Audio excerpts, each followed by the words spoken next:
Est-ce que tu t'es déjà demandé pourquoi tout le monde a peur du requin, alors qu'en réalité ce soi-disant monstre est même moins dangereux qu'une simple vache? Alors oui, tout le monde flippe à l'idée de nager avec des requins. Sûrement parce qu'on a grandi en regardant des films qui montrent les requins comme des monstres assoiffés de sang et qui dévorent l'homme par pur plaisir. Mais le problème, c'est que cette peur est totalement irrationnelle. Il faut savoir que les requins tuent entre 5 et 10 personnes par an dans le monde. Et pendant ce temps, il y a des hippopotames qui font 500 morts ou encore 725 000 à cause de vulgaires moustiques. Même les vaches font plus de victimes que les requins. Mais bon, personne va faire un film d'horreur sur une vache tueuse en série. Donc on a diabolisé un animal qui en vrai nous calcule même pas. Parce que sur les 500 espèces de requins dans le monde, seulement 30 ont déjà mordu un homme. Et dans les 30, seulement 3 sont vraiment dangereuses. Et maintenant, on retourne la situation. Pendant que les requins tuent une dizaine d'humains par an, l'homme en massacre 100 millions chaque année. Oui, tu m'as bien entendu. 100 millions de requins sont tués chaque année juste pour leurs ailerons ou par accident dans les filets de pêche. Alors que les requins sont des poissons fantastiques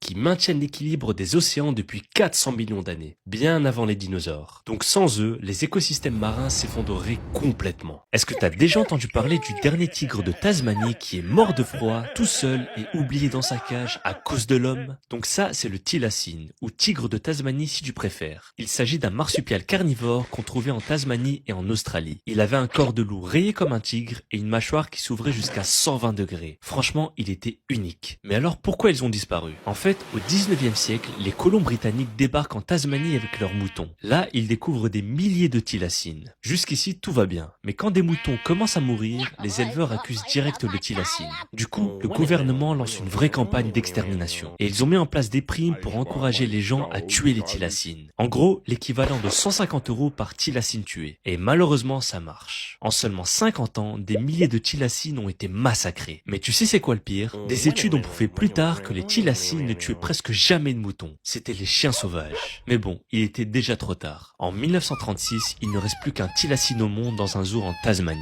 Il s'appelait Benjamin. Et son histoire est encore plus tragique. En 1936, le gardien oublie de faire rentrer Benjamin dans son abri chauffé. Cette nuit-là, il faisait tellement froid que Benjamin, le dernier survivant de toute son espèce, est mort de froid, tout seul dans sa cage. Et tout ça à cause de l'homme. Est-ce que tu savais que l'homme a créé un poisson parfait qui ne sait même pas nager droit, qui s'étouffe avec ses propres organes mais que des millions de personnes achètent quand même? Donc ça, c'est le ranchu, un poisson rouge qui ne devrait même pas exister. En fait, au 18e siècle, en Chine et au Japon, des éleveurs ont commencé à sélectionner des poissons rouges avec des mutations naturelles, comme des corps plus ronds ou des nageoires plus courtes. Au début, c'était juste pour faire joli et pour impressionner les empereurs. Et pendant 300 ans, ils ont continué à croiser uniquement les poissons les plus déformés entre eux. Mais aujourd'hui, le résultat pose problème. Déjà, le ranchu n'a pas de nageoire dorsale. Résultat, il nage comme un ivrogne dans l'eau et dépense une énergie de dingue juste pour ne pas couler. Mais t'as encore rien vu. Son corps est tellement compressé que ses organes sont écrasés les uns contre les autres. À cause de ça, sa vessie natatoire, à savoir l'organe qui contrôle la flottaison, est juste paralysé. Du coup, certains ranchus sont coincés au fond d'aquariums, tandis que d'autres flottent à la surface sans pouvoir redescendre. Mais si ce poisson souffre autant, pourquoi les gens continuent d'en acheter? Tout simplement parce que chez les collectionneurs de poissons, plus c'est rare et déformé, plus c'est prestigieux. Dis-toi qu'un ranchu champion peut se vendre à des milliers d'euros. En bref, ce poisson qui souffre en silence est devenu un symbole de statut social. Entendu. Elle rentre dedans, s'attache avec sa langue et le dévore de l'intérieur en déchirant tous les organes. Le pire, c'est qu'elle peut rester plusieurs jours enfermée dans le corps de sa proie sans problème. Sauf que son arme absolue, ce n'est pas sa langue, mais bien sa glu. La myxine possède environ 200 glandes le long de son corps. Et quand un prédateur tente de l'attaquer, ces glandes libèrent un liquide qui, au contact de l'eau salée, se transforme en mucus super visqueux. Cette substance collante bouche les branchies du prédateur et l'étouffe en quelques secondes. D'ailleurs, fun fact, les pêcheurs qui capturent accidentellement des myxines sont obligés de jeter toute leur prise, parce que la glu contamine tout le filet. Est-ce que t'as déjà entendu parler de cette créature qui s'introduit dans l'anus de cadavres de poissons pour les dévorer de l'intérieur? Alors ça, c'est la myxine, un animal en forme d'anguille qui vit dans les profondeurs de l'océan. Elle mesure jusqu'à 1 mètre de long avec une peau rose et visqueuse recouverte de glu. Et la particularité de la myxine, c'est qu'elle n'a pas de mâchoire.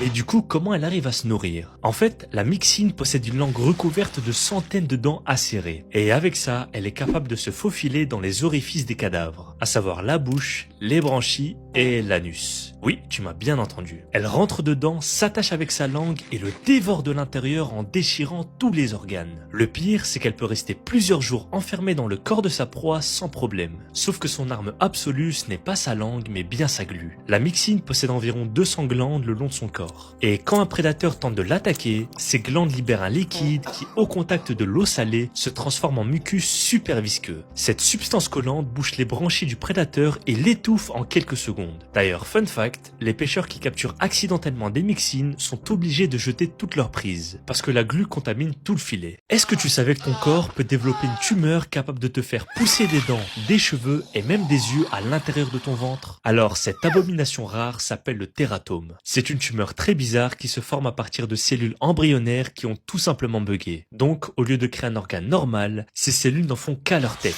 et se mettent à fabriquer n'importe quoi. Du coup, tu peux te retrouver avec une boule de chair qui contient des vrais cheveux, des dents parfaitement formées et des morceaux d'eau. Dis-toi que certains tératomes peuvent même développer des yeux. En gros, tu peux avoir un troisième œil qui te regarde depuis l'intérieur de ton propre corps. Mais ce qui rend cette tumeur vraiment dangereuse, c'est qu'elle peut grandir pendant des années sans que tu le saches. Aucune douleur ou symptôme, juste une masse qui grossit au calme dans ton ventre ou tes ovaires. Et qui s'amuse à développer des parties du corps au mauvais endroit. Comme des médecins qui trouvent des tératomes gros comme une balle de tennis et pleines de matière organique dégueulasse. Mais heureusement pour toi, la plupart des tératomes sont bénins et peuvent être retirés avec une opération. Et pour ceux que ça intéresse, je vous invite à aller voir des images de tératomes retirés en chirurgie. C'est à la fois fascinant et terrifiant de voir ce que notre corps peut créer par erreur. Est-ce que tu savais que 90% des bébés tortues meurent de façon atroce dans les premières 24 heures de leur vie? Donc ça, ce sont des bébés tortues de mer. Et ils s'apprêtent à vivre le moment le plus dangereux de leur existence. En fait, leur maman les a pondus il y a 2 mois, avec 100 œufs enterrés dans le sable chaud. Et malheureusement pour eux, elle est partie directement après. Ensuite, pendant 60 jours, ces œufs se réchauffent sous le sable à 30 degrés. Mais quand ils éclosent, tous en même temps, ils n'ont qu'un seul objectif. Atteindre l'océan qui se trouve seulement à 50 mètres d'eux. Sauf que ces 50 mètres, c'est l'enfer. Alors déjà, leur premier obstacle, c'est le sable qui brûle. En fait, la surface du sable peut atteindre jusqu'à 60 degrés sous le soleil tropical. Ça les déshydrate et les épuise pendant qu'elles rampent désespérément vers l'océan. Et celles qui résistent à la chaleur doivent affronter les crabes et oiseaux prédateurs qui viennent de partout pour les attraper et les déchirer en morceaux. Mais du coup, ceux qui arrivent à atteindre l'océan sont en sécurité, non? Eh bien, pas vraiment. La plupart de ces bébés terminent dans la gueule de requins et de poissons prédateurs qui attendent au bord de la plage. Pour te donner une idée, sur ces 100 œufs pondus, seulement 80 éclosent. Et sur ces 80 bébés qui courent vers l'océan, seuls 10 l'atteignent vivants. Mais ils auront seulement une chance sur 1000 de devenir adultes. Donc on arrive sur un taux de survie de seulement 0,1%. Est-ce que tu savais que contrairement à toi, le homard est une créature immortelle? Mais du coup, comment il meurt? En fait, le homard possède une enzyme appelée télomérase. En gros, c'est une enzyme qui répare constamment son ADN.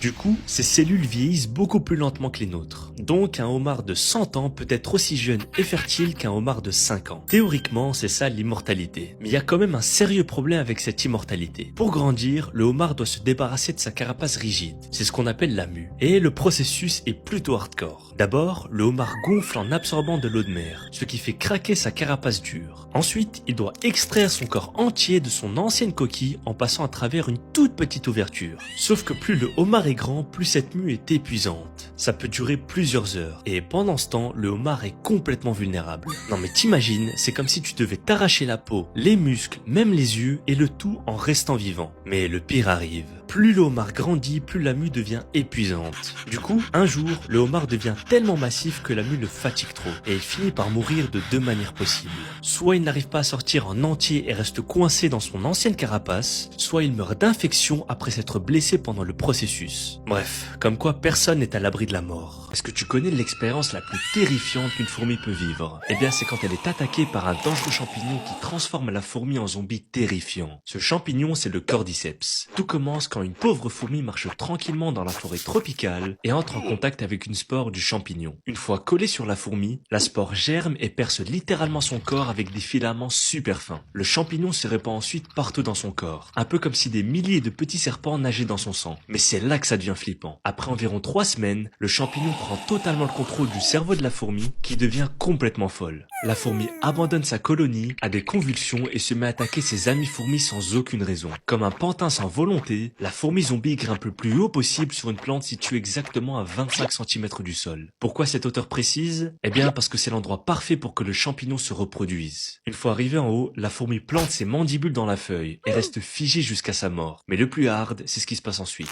Le champignon continue de grandir à l'intérieur de la fourmi morte en se nourrissant de ses organes et fait pousser une longue tige à travers sa tête. Cette tige va ensuite libérer des milliers de nouvelles spores qui vont tomber sur le sol. Et pour finir, ces spores vont tomber sur d'autres fourmis. Ce qui va infecter toute la colonie. Est-ce que t'as déjà entendu parler de ce requin préhistorique qui vit 400 ans, mais dont la chair provoque des hallucinations mortelles si tu le manges? Donc ça, c'est le requin du Groenland. C'est un prédateur que tu retrouves dans les eaux glacées de l'Arctique et de l'Atlantique Nord, où il nage à plus de 2000 mètres de profondeur. Ce titan peut mesurer jusqu'à 7 mètres de long et peser plus d'une tonne. Alors vu comme ça, on dirait un requin tout à fait normal. Sauf que ce monstre est le vertébré le plus vieux de la planète. Les scientifiques ont découvert que certains spécimens peuvent vivre jusqu'à 512 ans. Et d'autres scientifiques pensent que ce monstre pourrait être né avant la découverte de l'Amérique par Christophe Colomb. Mais aussi vieux qu'il soit, il y a un truc qui n'a jamais changé. Sa chair mortelle. En fait, tout son corps contient du triméthylamine oxyde, une substance qui se transforme en neurotoxine ultra puissante. Donc si tu manges sa chair crue, tu vas halluciner comme un fou, devenir complètement bourré et dans le pire des cas, mourir. Mais ce petit requin a quand même un gros point faible. Il est très lent. Il nage à seulement 1 km en moyenne, ce qui en fait l'un des poissons les plus lents de l'océan. Il est donc incapable de chasser comme un requin normal. Mais du coup, comment il fait? En gros, ce requin possède un odorat très développé, ce qui lui permet de détecter ses proies à plusieurs kilomètres. Ensuite, il utilise une technique d'embuscade et attaque ses proies endormies. Et oui, c'est vraiment un vrai ninja des océans.